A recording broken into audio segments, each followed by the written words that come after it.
विपक्ष और खासकर राहुल गांधी चुनाव आयोग के खिलाफ मोर्चा खोले हुए हैं, लेकिन चुनाव आयोग भी करारा जवाब दे रहा है।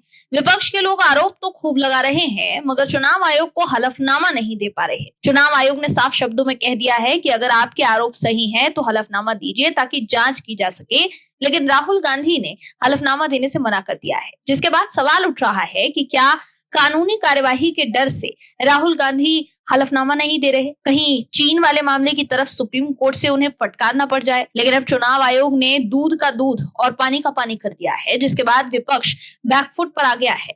क्या है खबर, बताते हैं आपको इस रिपोर्ट में। दर्शकों, कांग्रेस नेता राहुल गांधी इन दिनों कथित वोट चोरी के मुद्दे पर लगातार हंगामा खड़ा कर रहे हैं। वो लगातार चुनाव आयोग और बीजेपी सरकार पर बिहार में वोटर लिस्ट रिवीजन यानी एसआईआर प्रक्रिया से वोट काटने का आरोप लगा रहे हैं।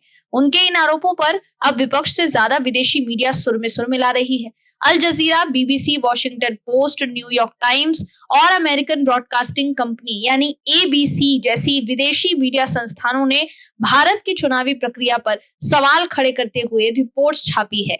इन रिपोर्ट्स में 3 एजेंडे साफ नजर आते हैं। भारत सरकार अल्पसंख्यकों और गरीब तबकों को पहचान के नाम पर परेशान कर रही है। मतदाता सूची में बड़े पैमाने पर गड़बड़ी कर विपक्षी वोट बैंक काटा जा रहा है। मोदी सरकार लोकतंत्र को कमजोर करने के लिए संस्थाओं का दुरुपयोग कर रही है। विदेशी मीडिया की इन कहानियों में भारत की वास्तविक स्थिति और चुनाव आयोग की प्रक्रिया पर आधी अधूरी जानकारी देकर एक तरफा तस्वीर पेश की जा रही है। इससे पता चलता है कि राहुल गांधी जिस कथित वोट चोरी के नारे के सहारे अपनी राजनीति चमकाने की कोशिश कर रहे हैं, उसी प्रोपेगेंडा को अब विदेशी मीडिया ने उठाकर भारत की छवि पर सवाल खड़े करने का जरिया बना लिया है। अल जजीरा ने अपनी इस रिपोर्ट में लिखा, भारत में लगभग 8 करोड़ लोगों को अपने वोटिंग अधिकार साबित करने के लिए दस्तावेज जमा करने पड़ रहे हैं। इसे उन्होंने एनआरसी जैसी प्रक्रिया बताया है, जिसमें खास तौर पर मुस्लिम और प्रवासी मजदूरों पर असर पड़ने का दावा किया गया है, जबकि हकीकत ये है कि भारत में चुनाव आयोग हर 5 साल पर वोटर लिस्ट रिवीजन कराता है। इसका मकसद फर्जी वोटरों को हटाना और नए पात्र मतदाताओं को जोड़ना है।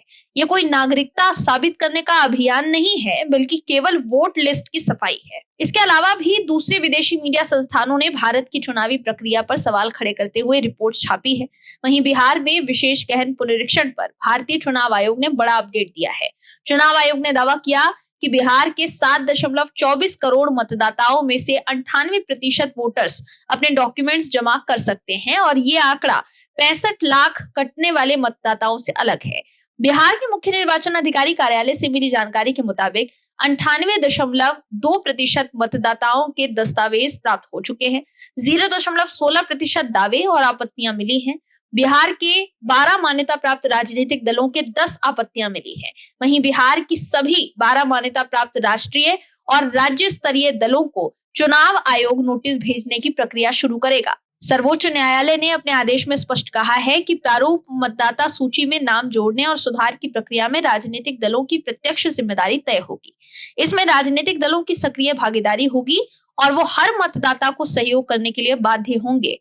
सर्वोच्च न्यायालय के निर्देश पर चुनाव आयोग मान्यता प्राप्त दलों को इस मामले में प्रतिवादी बनाएगा। उनके अध्यक्ष, कार्यकारी अध्यक्ष, महासचिव को नोटिस जारी की जाएगी। सुप्रीम कोर्ट ने अपने आदेश में ये साफ कहा है कि सभी मान्यता प्राप्त राजनीतिक दलों के अध्यक्ष या महासचिव को 8 सितंबर को होने वाली सुनवाई में पेश होना होगा और सभी दलों को स्टेटस रिपोर्ट फाइल करके बताना होगा कि वो अपने बूथ लेवल एजेंट के जरिए कितने मतदाताओं तक मदद पहुंचा पाए।